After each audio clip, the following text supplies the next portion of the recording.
Hello everyone, welcome to economics preparation. अगर आप मध्य प्रदेश वर्ग एक परीक्षा की तैयारी कर रहे हैं, चाहे वो पात्रता परीक्षा हो या चयन परीक्षा हो, तो ये वीडियो आप सभी को देखना चाहिए। साथ ही साथ अगर आप इस चैनल पे नए हैं तो चैनल को सब्सक्राइब करें इकोनॉमिक्स की तैयारी के लिए। अगर आप मध्य प्रदेश में परीक्षाएं देते हैं, दिए होंगे, तो एक बात तो आपको पता होगी कि इस परीक्षा में यानी जो भी परीक्षा आपने दिया उसमें कितने प्रश्न डिलीट कर दिए जाएंगे, कितने प्रश्नों का आंसर चेंज किया जाएगा, ये अनुमान लगा पाना थोड़ा सा मुश्किल रहता है। और ऐसी स्थिति में जब आप अपना एग्जाम सबमिट करते हो, ऑनलाइन एग्जाम होता है और आपने देखा कि आपका स्कोर अभी आ रहा है suppose that out of 100 75 questions. अब ये जरूरी नहीं है कि जब रिजल्ट आए तो भी आप 75 में रहें, क्योंकि सबसे बड़ी दिक्कत जो फेस करनी होती है वो ये होती है कि यहाँ पे क्वेश्चन से ही डिलीट कर दिए जाते हैं और फॉर्मूला ऐसे बनाए हैं कि जब एक क्वेश्चन डिलीट होगा और आपका अगर वो सही जवाब रहा होगा तो भी आपको पूरा एक नंबर नहीं मिलेगा। तो कहीं ना कहीं ये एक दिक्कत है ईएसबी की कि यहाँ पे प्रश्न काफी भारी संख्या में डिलीट कर दिए जाते हैं। एक एक परीक्षाओं में पता चला 10 प्रश्न 15 प्रश्न तक डिलीट कर दिए जाते हैं। खैर, वो तो सबके साथ होता है। अब आज हम लोग यहाँ पे करने वाले हैं मध्य प्रदेश वर्ग एक पात्रता परीक्षा अर्थशास्त्र 2023 का जो क्वेश्चन पेपर है उसमें कुछ सवालों को हम लोग यहाँ पे देखेंगे और ये प्रयास रहेगा कि लगभग 3 से 4 वीडियोस में पूरे के पूरे 120 सवालों को क्या सॉल्व कर लिया जाए, उनको समझ लिया जाए, ताकि आने वाला जो एग्जाम है पात्रता परीक्षा का उसमें आप बेहतर कर सकें। आप सभी को पता है कि 2023 में जो पात्रता परीक्षा हुई उसमें इकोनॉमिक्स के 120 क्वेश्चंस थे। तो हम लोग कोशिश करेंगे कि एक लेक्चर में 25 से 30 क्वेश्चन करें ताकि 4 लेक्चर में ये सीरीज कंप्लीट हो जाए, जो कि एमपी वर्ग एक पात्रता परीक्षा 2023 के प्रीवियस ईयर क्वेश्चंस की है। चलिए शुरू करते हैं। और आप एक काम कर सकते हैं कि पेन कॉपी लेके बैठें और चीजों को नोट करते चलें ताकि आने वाली परीक्षा में आपको यहां से मदद मिल सके। अब अगर हम लोग पहले सवाल की बात करें, ध्यान से चीजों को आपको देखना है, समझना है और नोट करना है। ठीक है, उम्मीद है कि चीजें आप तक दिखाई पड़ रही होंगी। मैं क्वेश्चंस बोलूंगा और उसके बाद उनको एक्सप्लेन करूंगा। पहला सवाल जो आपसे पूछा गया वो ये है कि किस प्रकार के अर्थशास्त्र को अध्ययन के रूप में परिभाषित किया जाता है या समाज के सामने आने वाली आर्थिक समस्या को हल किया जाना चाहिए। जब आप अर्थशास्त्र का अध्ययन करते हैं तो यहाँ पे दो चीजें समझनी होती हैं। एक तो यह होता है ना कि क्या है, क्या है, ठीक है, और एक ये होता है कि क्या होना चाहिए। क्या है और क्या होना चाहिए, क्या होना चाहिए, ठीक है ना, चाहिए। तो पहला जो स्टेटमेंट है कि क्या है, यह बात करता है पॉजिटिव इकोनॉमिक्स की। पॉजिटिव इकोनॉमिक्स यानी कि सकारात्मक अर्थशास्त्र की, सकारात्मक अर्थशास्त्र की, ठीक है ना, सकारात्मक अर्थ। वहीं क्या होना चाहिए ये इस बात को बताता है कि नॉर्मेटिव इकोनॉमिक्स की कुल मिला के बात करता है, यानी कि नियामक अर्थशास्त्र की बात करता है। क्या होना चाहिए यानी कि क्या बेहतर है ना। इसको आप एक और नाम से समझ सकते हैं कि आदर्शात्मक अर्थशास्त्र, आदर्श अर्थशास्त्र या आदर्शात्मक अर्थशास्त्र। क्या होना चाहिए, तो क्या होना चाहिए यानी कि इसका संबंध किससे हो जाएगा, नियामक अर्थशास्त्र से। सो राइट आंसर क्या हो जाएगा, ऑप्शन ए यहां पे क्या सही जवाब हो जाएगा। फिर से सुनिएगा सवाल को, किस प्रकार के अर्थशास्त्र को अध्ययन के रूप में परिभाषित किया जाता है या समाज के सामने आने वाली आर्थिक समस्या को कैसे हल किया जाना चाहिए। बस यहीं से आपको पकड़ना चाहिए, कैसे हल किया जाना चाहिए यानी कि क्या होना चाहिए। क्या होना चाहिए ये आइडियल कंडीशन को बताएगा, आदर्श स्थिति को बताएगा। इट मींस नॉर्मेटिव इकोनॉमिक्स की बात करेगा, ठीक है। और क्या है इसकी, किसकी बात करेगा, पॉजिटिव की। चलो आगे बढ़ते हैं नेक्स्ट क्वेश्चन पे, ठीक है। उम्मीद है कि पहला सवाल आपने समझ लिया होगा। अगला सवाल यह है कि हम कह सकते हैं, ठीक है, पढ़िएगा सवाल को, हम कह सकते हैं इस सिद्धांत का उद्देश्य अनुमान लगाना और समझाना है। इसे किस रूप में जाना जाएगा? इंग्लिश में पढ़ेंगे, the purpose of the theory is predict and explain, we can say theory known as, है ना। तो सत्यापन क्या होता है? जैसे ऑप्शन ए कह रहा है सत्यापन। सत्यापन में क्या होता है कि जैसे आपने कोई थ्योरी, मान लीजिए आपने कोई रिसर्च वगैरह किया, अब उसको ये देखना है कि जो आपने किया है वो सही है या नहीं, ठीक है। टेस्ट तो बहुत छोटा सा आयाम होता है किसी भी इंफॉर्मेशन को चेक करने के लिए कि वो राइट है या रॉन्ग है, ठीक है ना। उसके बाद क्या हो जा रहा है? थर्ड ऑप्शन परीक्षण। परीक्षण, अच्छा, टेस्ट परीक्षण हो गया, जांचना हो गया, सत्यापन। फोर्थ ऑप्शन है परिकल्पना, हाइपोथेसिस, है ना। आप स्टैटिस्टिक्स जब पढ़ते हैं तो वहां पे आपने परिकल्पना के बारे में जरूर पढ़ा होगा। परिकल्पना, हाइपोथेसिस, है ना। जो भी प्रॉब्लम है उसको अगर आपको सॉल्व करना है तो पहले उसके लिए हाइपोथेसिस लेना होगा। हाइपोथेसिस टेस्ट वगैरह के बारे में जानकारी आपके पास होनी चाहिए। यानी कि आप अनुमान लगाएंगे, समझेंगे चीजों को, है ना, फिर जाकर के निष्कर्ष दे पाएंगे। तो यहाँ पे राइट आंसर क्या हो जाएगा? Option D. ऑप्शन डी क्या कह रहा है? परिकल्पना या हाइपोथेसिस। नेक्स्ट क्वेश्चन की हम लोग अगर बात करें, अगला सवाल है, अर्थशास्त्र का कौन सा पहलू अर्थव्यवस्था के एजेंटों के बीच या उनके बीच कारण प्रभाव से संबंधित है ना। Which aspect of the economics deals with the cause and effect relationship between or among the agents of the economy। अर्थशास्त्र का कौन सा पहलू अर्थव्यवस्था के एजेंटों के बीच या उनके बीच कारण और प्रभाव से संबंधित है? कारण और प्रभाव, कॉज एंड इफेक्ट की बात हो रही है। जब भी आप ध्यान रखना कॉज एंड इफेक्ट की बात हो रही है, इसका मतलब ये जो बात हो रही है वो साइंटिफिक बातें हैं, है ना, साइंटिफिक बातें हो रही हैं। तो इसका राइट आंसर क्या हो जाएगा? इकोनॉमिक्स एज अ साइंस, अर्थशास्त्र एक विज्ञान के रूप में, अर्थशास्त्र एक विज्ञान के रूप में, ठीक है। अगले सवाल की ओर हम लोग मूव करते हैं और नेक्स्ट क्वेश्चन जो है वो आपको मैच करना है ना, मैच द फॉलोइंग्स का सवाल है, ठीक है। यहां पे आप क्वेश्चन को इंग्लिश में देख पा रहे होंगे, यहां पे आप क्वेश्चन को हिंदी में देख पा रहे होंगे। चार चीजें लिखी हुई हैं, जैसे कि पहला इसमें है सूक्ष्म अर्थशास्त्र यानी कि माइक्रो इकोनॉमिक्स। आप सभी ने माइक्रो इकोनॉमिक्स जब भी पढ़ा होगा तो आप बिल्कुल कंफर्म होंगे इस बात को लेकर के कि माइक्रो इकोनॉमिक्स जो है वो व्यक्तिगत इकाइयों की बात करता है, परिवार की बात करता है, उद्योग या बाजार से संबंधित होता है ना। पूरी की पूरी मार्केट थ्योरी आप कहां पे पढ़ते हो? माइक्रो इकोनॉमिक्स में पढ़ते हो। तो फर्स्ट का क्या हो जाएगा? सेकेंड, है ना, एकल परिवार, कार्यालय, उद्योग, बाजार, ये चीजें। उसके बाद समष्टि अर्थशास्त्र यानी कि मैक्रो इकोनॉमिक्स। मैक्रो इकोनॉमिक्स के बारे में आप सभी ने पढ़ा होगा कि ये ब्रॉड लेवल की बात करता है, यानी कि बृहद स्तर की बात करता है, जैसे कि नेशनल इनकम हो गया, बजट हो गया, बेरोजगारी हो गई, यानी कि हमारी इकोनॉमी में अनएम्प्लॉयमेंट की क्या सिचुएशन है, पॉवर्टी की क्या सिचुएशन है। तो ये पूरा का पूरा जो है ना, ये किस पे बेस्ड है? ये बेस्ड है एक ब्रॉड लेवल पे। ब्रॉड स्टडी को बताता है क्या? मैक्रो इकोनॉमिक्स, यानी कि राष्ट्रीय बजट, बेरोजगारी, धन आपूर्ति, ये चीजें, ठीक है ना।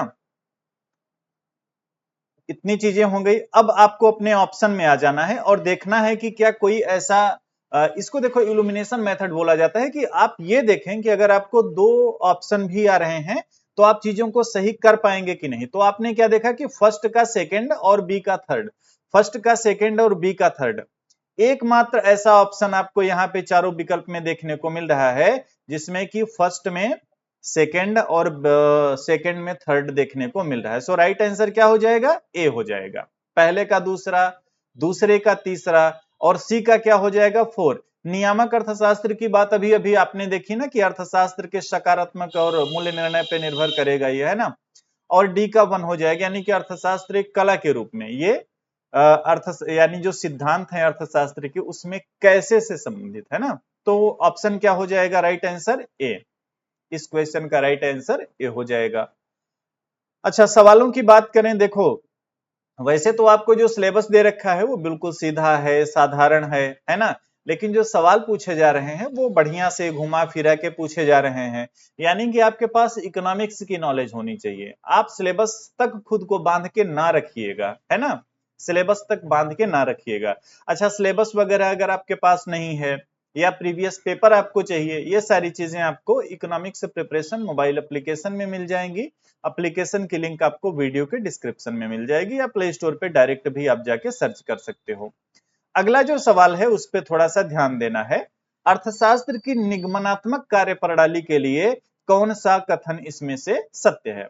अर्थशास्त्र में अगर प्रणालियों की बात करेंगे तो दो प्रणालियां आप पढ़ते हैं। एक तो होता है आगमनात्मक प्रणाली, एक क्या होती है आगमनात्मक प्रणाली, और दूसरी क्या होती है निगमनात्मक प्रणाली। निगमनात्मक प्रणाली, यहां पे आपसे जो सवाल पूछ रहा है वो निगमनात्मक प्रणाली से पूछ रहा है, यानी कि डिडक्टिव मेथड ऑफ इकोनॉमिक्स की बात कर रहा है और कह रहा है कौन सा स्टेटमेंट इसमें से सही है। अब इसमें पहला है जो ऑप्शन वो है apply to the specific situations, यानी कि विशिष्ट विवरण पे लागू होना। सेकंड है work under the social science model. Third है neoclassical economics used to the deductive method. और फोर्थ है प्रैक्टिकल यानी कि व्यवहारिक, है ना। तो अगर हम बात करेंगे डिडक्टिव मेथड ऑफ इकोनॉमिक्स की, तो ये social model, social science model के तहत कार्य करता है, यानी कि work under the social science model. Right answer क्या हो जाएगा? बी हो जाएगा, ठीक है ना। यह सामाजिक विज्ञान मॉडल के तहत कार्य करता है, ठीक है। अब आपकी ये रिस्पॉन्सिबिलिटी है कि आप ये तैयार करेंगे अगले एग्जाम के पर्पज से कि अर्थशास्त्र की आगमनात्मक और निगमनात्मक जो प्रणालियां हैं इनमें क्या अंतर होता है, क्या इनकी विशेषताएं हैं, इनको तैयार करेंगे आप, जो अगला एग्जाम आपका होगा 2025 के दिसंबर में, जैसा कि ईएसबी के कैलेंडर में बताया गया था। अगला सवाल है जिसमें पूछ रहा है कि समष्टि अर्थशास्त्र समग्र रूप से एक राष्ट्रीय अर्थव्यवस्था के व्यवहार का अध्ययन करता है। इस आर्थिक क्षेत्र में रुझानों की गणना कैसे करेंगे, है ना, रुझानों की गणना कैसे करेंगे। पहला ऑप्शन है बाई एजेंट्स कंट्रीब्यूशन, यानी कि एजेंटों के योगदान के द्वारा आप ये देखें कि इकोनॉमी में राष्ट्रीय आय वगैरह की क्या स्थिति है ना। तो एजेंटों पे तो देखो बिलीव कर नहीं सकते हम लोग, है ना। सेकेंड ऑप्शन है बाई गवर्नमेंट कंट्रीब्यूशन, है ना। थर्ड ऑप्शन है by aggregate measure, and fourth option क्या है यहाँ पे? फोर्थ ऑप्शन है बाई एडिटिव मेजर, यानी कि योगात्मक उपाय। चार उपायों की बात की गई है। एक तो ये बोला कि चलो भाई एजेंट के योगदान के द्वारा आप चेक कर लो।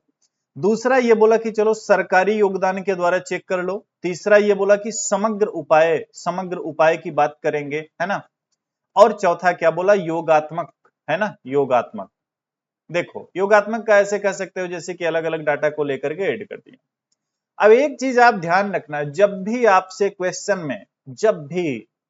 क्वेश्चन में अगर समष्टि की बात करेगा तो हमेशा ध्यान रखना समष्टि की बात कर रहा है, यानी कि समग्र की बात की जा रही है, एग्रीगेट की बात की जा रही है।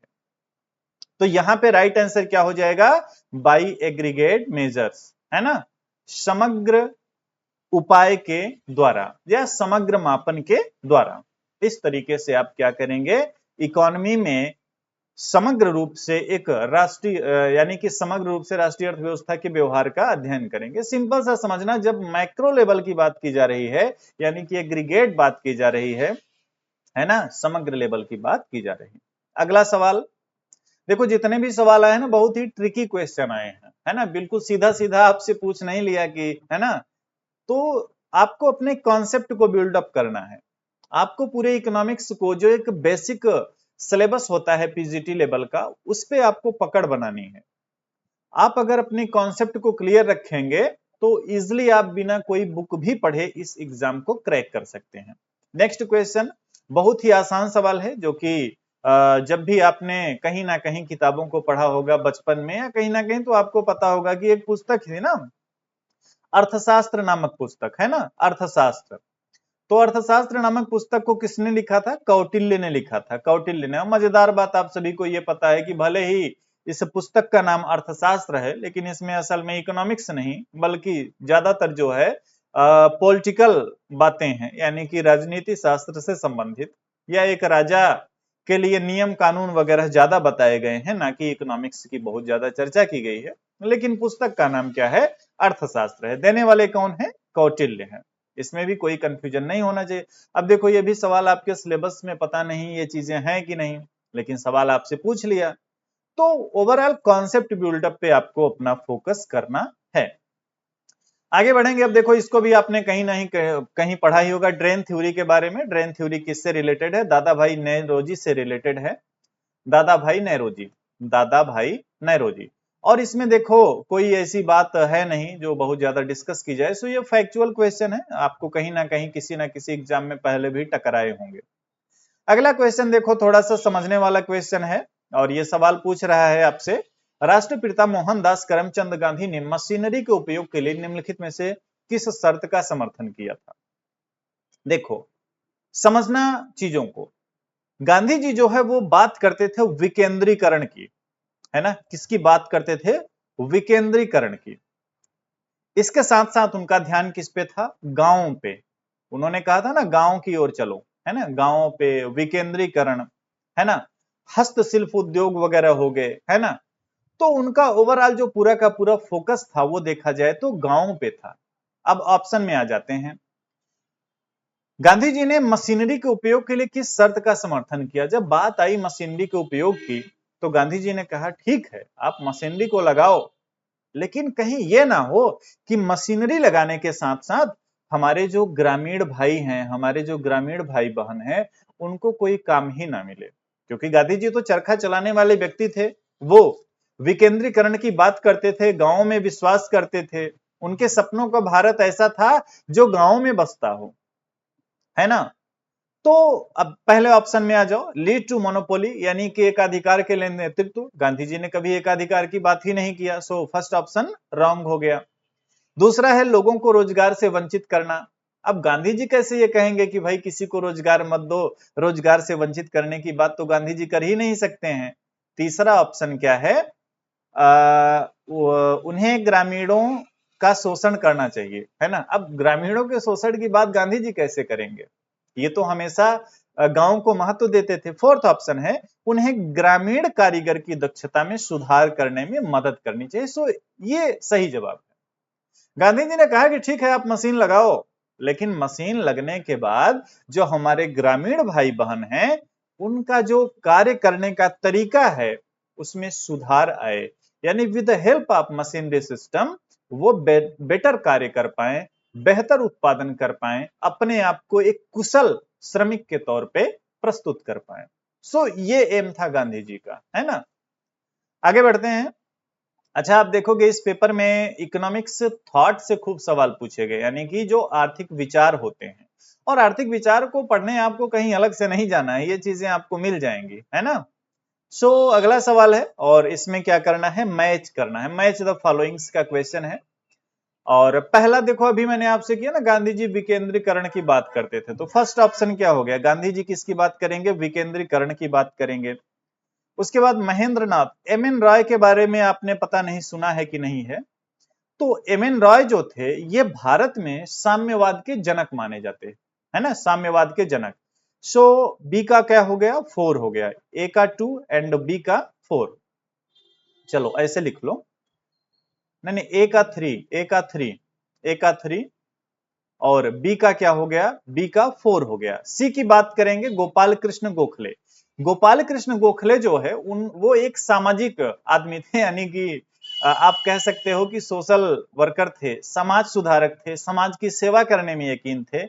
सो सी का क्या हो जाएगा? 2। अब बचता है डी, कौटिल्य। कौटिल्य, और यहाँ पे एक ही ऑप्शन आपके पास बच रहा है जो कि है कृषि के लिए अधिक महत्व। सो राइट आंसर देखना है A3B4C2, A3B4, हाँ A3B4C2D1, ये आपका राइट आंसर क्या हो जाएगा? डी हो जाएगा। यहां तक हो गया। अगले सवाल पे पहुंचते हैं, और नेक्स्ट क्वेश्चन जो है आपका वो है वाणिज्यवाद से, है ना, वाणिज्यवाद से। देखो वाणिज्यवाद की अगर बात करें तो जब भी आप इकोनॉमिक्स को पढ़ते हो, आपने एडम स्मिथ को पढ़ा, है ना, जो कि क्लासिकल का नेतृत्व करते हैं। क्लासिकल के बाद किन्सियन आते हैं, न्यू किन्सियन, तमाम वो, है ना, चर्चाएं आपने पढ़ी। सबसे पहले अगर बात करेंगे तो सबसे पहले जो थी विचारधारा वो थी वणिकवाद, वणिकवादी विचारधारा। और वणिकवादी जो विचारधारा थी ये एक ट्रेडिशनल कॉन्सेप्ट था, है ना, परंपरागत विचारधारा थी, है ना, काफी पुरानी विचारधारा थी। ये यकीन करते थे किसमें?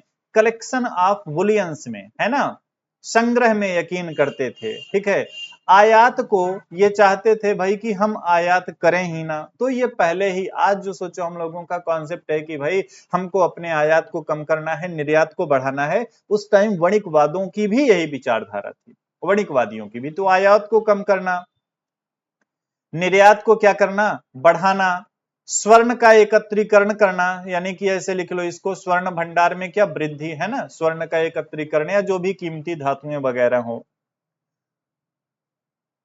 तो ये तो तीनों बातें सही हो गई। अब लास्ट में बचता है, यहाँ पे आपके क्वेश्चन पे आते हैं। क्वेश्चन कह रहा है निम्नलिखित में से कौन सी वाणिज्यवाद की विशेषता नहीं है? पहला इसमें कह रहा है बुलियंस का संग्रह करना, यानी कि कलेक्शन ऑफ बुलियंस, उसके बाद minimise import, maximise export, no tariff. So no tariff जो है क्या हो जाएगा? रॉन्ग आंसर हो जाएगा, है ना। सो राइट आंसर क्या यहाँ पे हो गया? डी हो गया। अगले सवाल पे चलते हैं। यहां तक हो गया वणिकवाद, वणिकवाद। हाँ, आगे से अर्थव्यवस्था की तीन प्रकार की समस्याएं होती हैं, है ना। तीन समस्याएं आपने भी पढ़ा होगा, है ना, जैसे कि क्या उत्पादन करें, क्या उत्पादन करें, ये पहली समस्या है किसी भी अर्थव्यवस्था की। दूसरा, कैसे उत्पादन करें, क्या उत्पादन करें। दूसरा, कैसे उत्पादन करें, ठीक है। और तीसरा, किसके लिए उत्पादन करें, किसके लिए उत्पादन करें, है ना। क्या उत्पादन करें, कैसे उत्पादन करें, किसके लिए उत्पादन करें। अब यहां पे आपको बताना है क्या उत्पादन करें, है ना। ये प्रॉब्लम किसके साथ जुड़ी है? क्या उत्पादन के साधनों के साथ जुड़ी है? तो ये तो बिल्कुल नहीं है ना। उत्पादन के साधनों, तो उत्पादन के साधनों की सहायता से तो आप ये देखेंगे ना कैसे उत्पादन करेंगे, क्या उत्पादन करें, यानी कि ये जुड़ा हुआ है किससे? वस्तुओं और सेवाओं। देखो उत्पादन किसका करना है? वस्तुओं व सेवाओं का। तो वस्तुओं और सेवाओं की जो मात्रा होगी, कितनी मात्रा में उत्पादन आप करोगे वस्तुओं और सेवाओं की, ये इसी से संबंधित रहेगा, क्या उत्पादन करें। ठीक है, उम्मीद है कि आप समझ गए होंगे। अगला सवाल, अगला सवाल है एसेशन और रीजन से संबंधित, यानी कि कथन और कारक से संबंधित। और कथन कह रहा है किसके लिए उत्पादन करना है? विभिन्न उपभोक्ताओं के बीच विभाजित कुल उत्पादन से संबंधित आर्थिक समस्या है।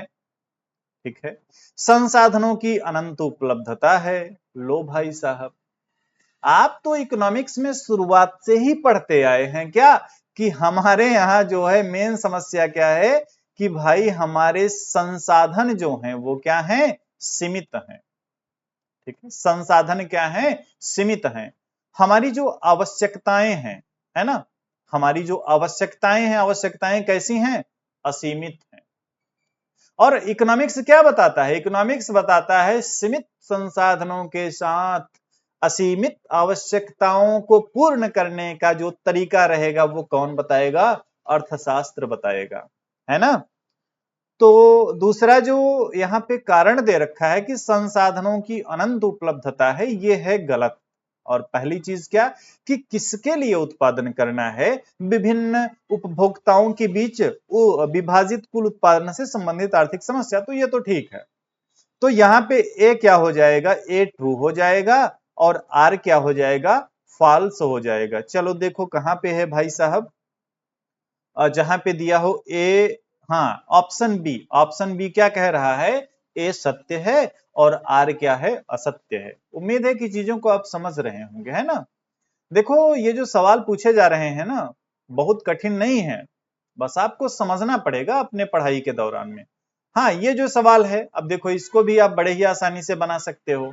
आपने कई बार पढ़ा होगा, जब हम बात करते हैं किसकी? पूर्ण पूरक की, है ना। तो पूर्ण पूरक में, है ना, चलो पूर्ण पूरक, पूर्ण पूरक में किस तरीके का समुत्पाद वक्र देखने को मिलता है? एल आकार का। इसी प्रकार से जो स्थानापन्न वस्तुओं होती हैं, स्थानापन्न, स्थानापन्न, स्थानापन्न में किस हिसाब का देखने को मिलता है? एक ऐसे लाइन वाला, है ना। आ जाओ क्वेश्चन पे आते हैं। रेखीय, स्थानापन्न में रेखीय। सो यहाँ पे आपको चार चीजें दे रखी हैं। कॉब डगलस का दे रखा है, पूर्ण प्रतिस्थापन का दे रखा है, पूर्ण पूरक का दे रखा है, और कॉब डगलस का और सीईएस प्रोडक्शन फंक्शन का। चलो अब चीजों को समझते हैं। मैंने कहा कि पूर्ण पूरक एल आकार का होता है, डब्ल्यू लियोनटिफ ने इसकी बात किया था, है ना। तो 3 का तो आपका हो जाएगा 4। अब आ जाओ ऑप्शन पे और देखो कि सी का 4 कहां कहां पे दे रखा है। तो सी का 4 आपको बी में मिल गया, है ना, बी में मिल गया, जो कि कह रहा है सी का 4। और मैंने एक बात आपको क्या बताई कि जब स्थानापन्न वस्तुओं की बात करेंगे तो स्थानापन्न में ये रेखीय होता है, यानी कि बी का 1 हो जाएगा। दो चीजें लिख लिया आपने, एक तो आपने लिख लिया सी का 4 और आपने लिख लिया क्या, बी का 1। अब देखो सी का 4 और बी का 1, सी का 4 और बी का 1 आपको कहां पे मिल रहा है, ऑप्शन बी में मिल रहा है, ऑप्शन बी में। अच्छा बाकी जो दो हैं उनको भी समझ लो, है ना, बाकी जो दो हैं उनको भी समझो। पहला जो कॉब डगलस है, देखो कॉब डगलस प्रोडक्शन फंक्शन और सीईएस प्रोडक्शन फंक्शन, ये दोनों प्रोडक्शन फंक्शन है और इनके आकार लगभग, बिल्कुल तो नहीं कहेंगे लेकिन लगभग एक जैसे ही आपको देखने को मिलेंगे। कैसे, जैसे कि इंडिफरेंस कर्व का आकार होता है ना, उस तरीके से आप कह सकते हो।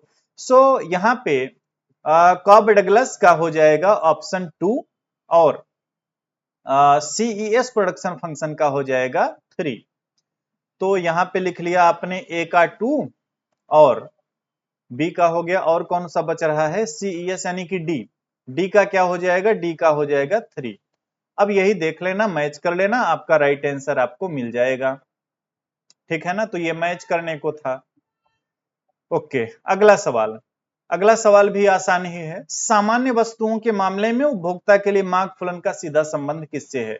जब देखो सामान्य वस्तु की बात करेंगे, सामान्य वस्तु में देखो क्या होता है कि अगर कंज्यूमर की यानी कि उपभोक्ता की अगर इनकम बढ़ती है, इनकम बढ़ती है तो डिमांड क्या होती है, बढ़ जाती है। तो सीधा सीधा संबंध किससे होता है, आय से होता है, इनकम से होता है। अब राइट आंसर आप देख लेना कि आपके इस सवाल में कौन सा राइट आंसर है ना। अच्छा, हीन वस्तुओं के मामले में क्या देखने को मिलेगा, हीन वस्तु में, हीन वस्तु यानी कि खराब क्वालिटी की वस्तुएं, यहाँ पे कंज्यूमर की इनकम अगर बढ़ेगी तो जो डिमांड है वो कम हो जाएगी, हीन वस्तुओं की डिमांड। लेकिन सामान्य वस्तु में उपभोक्ता की आय बढ़ेगी तो मांग भी बढ़ा देगा। अगला सवाल है कथन और कारक का, है ना। मांग वक्र के दाईं ओर खिसकने से मांग की मात्रा में वृद्धि होती है। नॉर्मल एक डिमांड फंक्शन आप ऐसा ले लो, और एक राइट राइट की तरफ यानी कि दाईं ओर जो है ये शिफ्ट हो रहा है। तो दाईं ओर चलो भाई इसको शिफ्ट करा देते हैं हम, है ना। ये हमने ले लिया डी और ये हमने ले लिया क्या, डी डैश। ओके, अब देखो यहाँ पे क्वांटिटी डिमांडेड होती है, इधर प्राइस को लिया जाता है ना। मांग वक्र के दाईं ओर खिसकने से मांग की मात्रा में वृद्धि होती है, सही बात है भाई। अगर अभी इक्विलिब्रियम यहाँ पे था और अगर अब देखो ये इधर शिफ्ट हो गया तो अब डिमांडेड क्वांटिटी जो पहले Q1 थी अब बढ़ करके कितना हो जा रही है, Q2 हो जा रही है। तो आपने क्या देखा कि अगर राइट साइड शिफ्ट हो रहा है demand curve, it means demanded quantity बढ़ रही है, यानी कि मांग की मांगी गई मात्रा में वृद्धि हो रही है, सही बात है। अगला कारण शुरू, यदि स्थानापन्न वस्तुओं की कीमत में वृद्धि होती है तो मांगी गई मात्रा बढ़ जाती है। स्थानापन्न वस्तुएं, स्थानापन्न वस्तुएं जैसे कि आपने ले लिया क्या, चाय और कॉफी। ध्यान से समझना चीजों को, चाय और कॉफी को लिया। अभी कह रहा है यदि स्थानापन्न वस्तुओं की कीमत में वृद्धि हो रही है, हम कह रहे हैं कि भाई साहब चाय का जो मूल्य है वो बढ़ गया, चाय का मूल्य बढ़ गया तो मांगी गई मात्रा बढ़ जाती है। चाय का मूल्य बढ़ेगा, इसका जो सब्स्टिट्यूट गुड है वो है कॉफी, यानी कि अब जो है लोग चाय को खरीदना कम करेंगे, यानी कि चाय की डिमांड कम हो जाएगी और कॉफी की डिमांड क्या है, बढ़ जाएगी। तो ये भी स्टेटमेंट क्या है, सही है। उम्मीद है कि आप समझ गए होंगे। चाय और coffee they are substitute goods, और अगर ऐसा हो जाए कि चाय का मूल्य बढ़ जाए, चाय का मूल्य बढ़ जाएगा, सिंपल सा लॉजिक है कि जब भी प्राइस बढ़ता है डिमांड कम होता है। In the case of normal situation, सामान्य स्थिति में अगर प्राइस बढ़ता है, सामान्य स्थिति में क्या कि प्राइस बढ़ता है तो डिमांडेड क्वांटिटी क्या होती है, कम होती है। हमने कहा कि भाई चाय का मूल्य बढ़ गया तो जाहिर सी बात है कि डिमांडेड क्वांटिटी बढ़ जाएगी, कम हो जाएगी। लेकिन अब यहाँ पे कह रहा है स्थानापन्न वस्तु, चाय का स्थानापन्न वस्तु क्या हो जाएगा, कॉफी, है ना। आप चाय की जगह कॉफी पियोगे तो क्या देखने को मिलेगा कि अब कॉफी की डिमांड बढ़ जाएगी, कॉफी की डिमांड बढ़ जाएगी। रीजन क्या है कि चाय का डिमांड कम हुआ है। क्यों कम हुआ है? क्योंकि उसकी प्राइस बढ़ गई। एंड चाय और कॉफी क्या है, सब्स्टिट्यूट गुड्स हैं। ये रूल तभी लागू होगा जब आप ये इमेजिन करोगे कि चाय और कॉफी स्थानापन्न वस्तुएं हैं। समझ गए होंगे ना, कोई दिक्कत नहीं होगी। देखो जब आप छोटे छोटे कॉन्सेप्ट्स को पढ़े रहोगे, चीजें क्लियर रहेंगी, तो कैसे भी वो आपसे पूछें आप सही जवाब करके आएंगे। अगला सवाल देखो, ये भी आपको मैच करने को कह रहा है। चलो यहां पे आ जाते हैं, हिंदी वाला आप आसानी से पढ़ो। तो ये कह रहा है मांगी गई कीमत में परिवर्तन, ये कैसे मांगी गई कीमत में परिवर्तन। अच्छा चलो हीन वस्तु को ले लो, सबसे पहले हीन वस्तु को ले लो। हीन वस्तु में अभी मैंने आपको क्या बताया कि अगर कोई भी इंफीरियर गुड है और ऐसी स्थिति में कंज्यूमर की अगर इनकम में वृद्धि होती है तो हीन वस्तु की डिमांड जो है वो क्या हो जाएगी, कम हो जाएगी। अगर क्या मैंने बोला कि कंज्यूमर की इनकम बढ़ रही है तो उपभोक्ता की आय में वृद्धि के साथ मात्रा की मांग घट जाती है। सो यहां पे आपने क्या देखा कि बी का तो आपको मिल गया है, क्या 4 मिल गया है, ठीक है। अब आगे देखो, मांगी गई कीमत में परिवर्तन, ये इसका इंग्लिश पढ़ते हैं ना, हिंदी में कुछ गड़बड़ी है क्या, एक minute. Change in amount demanded, अच्छा ये देखो भाई साहब, हिंदी और इंग्लिश में आप अंतर थोड़ा सा देखना। यहां पे लिखा है चेंज इन अमाउंट डिमांडेड, यानी कि यहां पे लिखना चाहिए इनको कि मांग की मात्रा में परिवर्तन, मांग की मात्रा में परिवर्तन, मात्रा में परिवर्तन। और इन्होंने क्या लिख दिया, इन्होंने लिख दिया हिंदी में मांगी गई कीमत में परिवर्तन, जबकि प्राइस की तो कहीं बात ही नहीं की गई। सो अब देखो क्लियर हो गया, मांग की मात्रा में परिवर्तन किसको बताएगा, उपभोक्ता की अपेक्षाओं में परिवर्तन। भाई एक होता है ना कंज्यूमर का इंटरेस्ट, कौन सी पेन खरीदनी है, कौन सा मोबाइल फोन लेना है, ये आपका इंटरेस्ट बताएगा ना। हो सकता है आपको सैमसंग की मोबाइल पसंद हो सकता है आपको रियलमी का मोबाइल पसंद हो, है ना। तो ये आपके इंटरेस्ट पे डिपेंड करेगा। सो ए का क्या हो जाएगा, ए का हो जाएगा 2, ए का 2 बी का 4। अब कहीं पे देख लो ए का 2 बी का 4 आपको ऑप्शन सी में मिल जा रहा है, आपको बहुत ज्यादा भटकने की जरूरत ही नहीं है। अच्छा सी का देख लेते हैं, सी का क्या होगा, आपूर्ति वक्र में बदलाव। जैसे आप डिमांड कर्व जो होता है इस तरीके का होता है आपका डिमांड कर्व। सप्लाई कर्व की बात करेंगे, सप्लाई कर्व पॉजिटिव स्लोप वाला होता है ना, पॉजिटिव स्लोप वाला। अब आप इमेजिन करो कि इसमें चेंज कब देखने को मिलेगा, इसमें चेंज देखने को तब मिले, देखो सप्लाई कौन मेंटेन करता है, प्रोड्यूसर मेंटेन करता है ना। तो अगर प्रोड्यूसर जो कॉस्ट लगा रहा है उसमें अगर चेंज होगा तो जाहिर सी बात है कि सप्लाई करो भी चेंज होगा, है ना। तो सप्लाई करो में अगर चेंज देखने को मिल रहा है तो उसके पीछे क्या रीजन है, उत्पादन लागत में परिवर्तन। नेक्स्ट क्या, आपूर्ति वक्र के साथ बदलाव, इसका भी इंग्लिश देख लेते हैं ना, हिंदी देखो ट्रांसलेटेड हिंदी में कुछ दिक्कत लग रही है। Movement along the supply curve, अच्छा आपूर्ति वक्र का आसपास इसमें विचलन बता रहा है, यानी कि आपूर्ति वक्र इधर उधर शिफ्ट हो रहा है। ये किस स्थिति में शिफ्ट होगा, जब विशेष सामान की कीमतों में बदलाव होगा। तो अब उम्मीद है कि आप समझ लिए होंगे कि कौन सा आंसर किसका होगा। राइट आंसर सी होगा, आप एक बार जो है चीजों को मैच कर लेना। आगे बढ़ते हैं नेक्स्ट क्वेश्चन पे, और इसको देखना, यदि संतुलन बाजार में मांग वक्र दाईं ओर स्थानांतरित हो जाता है, पहले आपने एक डिमांड करो इमेजिन किया कुछ ऐसा था और इक्विलिब्रियम पॉइंट आपका ऐसा था। अब कहा कि चलो डिमांड करो हमारा शिफ्ट हो गया, किधर शिफ्ट हो रहा है, ये भी राइट साइड शिफ्ट हो रहा है, यानी कि दाईं ओर शिफ्ट हो रहा है। हमेशा याद रखना जब भी डिमांड करो जो है वो राइट साइड शिफ्ट होगा, यानी कि डिमांडेड क्वांटिटी क्या होगी, बढ़ जाएगी। डिमांडेड क्वांटिटी क्या होगी, बढ़ जाएगी, ठीक है ना। आ जाओ, मात्रा की आपूर्ति में कोई परिवर्तन नहीं, बिल्कुल गलत बात है भाई। हमने कहा कि डिमांडेड क्वांटिटी बढ़ जाएगी, equilibrium price and quantity will be rise, है ना। मात्रा की आपूर्ति, सॉरी, संतुलन मूल्य और मात्रा में वृद्धि देखने को मिलेगी। संतुलन मूल्य, अब देखो इसको ऐसे आगे बढ़ा दो, प्राइस आपका पहले जितना है, लेकिन डिमांडेड क्वांटिटी जो है बढ़ गई। अभी ये Q था, अभी ये Q1 था, अभी ये Q2 हो गया। सो राइट आंसर क्या हो गया? बी हो गया, है ना, B. Equilibrium price and quantity will rise. C क्या कह रहा था? Quantity will fall. Quantity will fall तब होगा जब हमारा डिमांड करो लेफ्ट साइड में शिफ्ट होगा, राइट साइड जाएगा, सो क्वांटिटी डिमांडेड बढ़ जाएगा, है ना। Next, price and quantity will move towards an unstable equilibrium. नहीं नहीं, यहाँ तो स्टेबल इक्विलिब्रियम मिल ही जा रहा है, तो अनस्टेबल की बात ही नहीं आती है। उम्मीद है कि इस सवाल को भी आप क्या समझ गए होंगे, ठीक है ना। ये जो सीरीज है, देखो मैं आपको बता दूं, मध्य प्रदेश वर्ग 1 की हम लोग बात कर रहे हैं, एमपी वर्ग 1 इकोनॉमिक्स, एमपी वर्ग 1 इकोनॉमिक्स। अब इसमें दो एग्जाम आपका हुआ, एक तो जैसे कि 2023 का पात्रता परीक्षा हुआ, और उसके बाद एक क्या हुआ? चयन परीक्षा हुआ, है ना।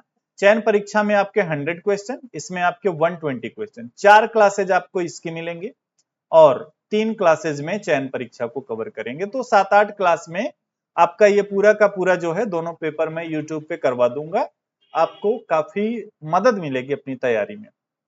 नेक्स्ट देखो, पैमाने के प्रतिफल की बात करते हैं। 3 स्थितियां आप देखते हो पैमाने के: स्थिर प्रतिफल, पैमाने के वर्धमान प्रतिफल, पैमाने के ह्रासमान प्रतिफल। जब आपने जो इनपुट लगाया उसके कंपेयर में आपको आउटपुट ज्यादा प्राप्त हो रहा है, that's called increasing return to scale. जब आपने जो भी इनपुट्स लगाए उसके कंपेयर में आपको आउटपुट कम मिले, that's called decreasing return to scale. और जितना लगाया उतना पाया, भाई क्या हो गया? कांस्टेंट हो गया। यहाँ पे बात क्या कर रहा है? इंक्रीजिंग रिटर्न, यानी कि जितना लगाया उससे ज्यादा पाया। सो देखो, the output of the commodity increase in a greater proportions, यानी कि वस्तु का उत्पादन अधिक अनुपात में बढ़ रहा है, जितना लगाया उससे ज्यादा पाया। बहुत आसान है ना, जितना लगाया उससे ज्यादा पाया, यानी कि इंक्रीजिंग रिटर्न टू स्केल। जितना लगाया उससे कम पाया, यानी कि डिक्रीजिंग रिटर्न टू स्केल। जितना लगाया उतना ही पाया, यानी कि स्थिर, पैमाने का स्थिर प्रतिफल। समझ गए होंगे तीनों स्थितियों को, है ना। अच्छा, कोर्स वगैरह की बात करें, आप सभी को पता है कि इकोनॉमिक्स प्रिपरेशन मोबाइल एप्लीकेशन में वर्ग 1 के लिए पात्रता परीक्षा और चयन परीक्षा का कोर्स भी उपलब्ध है। अगर आप चाहते होंगे तो आप जो है एडमिशन वगैरह लेकर के, वहां से थोड़ी सी फीस है उसको पे करके एडमिशन लेकर के आप आसानी से जो है चीजों को समझ सकते हैं, पढ़ सकते हैं, कर सकते हैं। आगे बढ़ देंगे, है ना। अगला सवाल, अगला सवाल आपका, कितने क्वेश्चन हम लोगों ने करा दिए? ऐसा है, लगभग देखो 30-40 मिनट का क्लास हो गया, और हम लोग अब नेक्स्ट पार्ट में क्वेश्चंस को करेंगे। आप फीडबैक जरूर देना, वीडियो के कमेंट बॉक्स में आप जरूर बताना कि आपको और कोई जानकारी चाहिए, कुछ आपको ऐसा चाहिए जो आपकी तैयारी में योगदान दे सके, या कोई भी आपका सुझाव हो कमेंट बॉक्स में बताना। मिलेंगे आपसे नेक्स्ट वीडियो में। जैसा कि मैंने आपको बोला कि लगभग 7 से 8 पार्ट में पूरा का पूरा आपका पात्रता परीक्षा और चयन परीक्षा दोनों क्वेश्चन पेपर में यूट्यूब पे करवा दूंगा। आप देखिएगा, समझिएगा, अपनी तैयारी को बेहतर करिएगा। मिलेंगे आपसे नेक्स्ट वीडियो में, धन्यवाद। हाँ, चैनल को सब्सक्राइब कर लेना और वीडियो को अपने दोस्तों तक शेयर कर देना। Thank you everyone.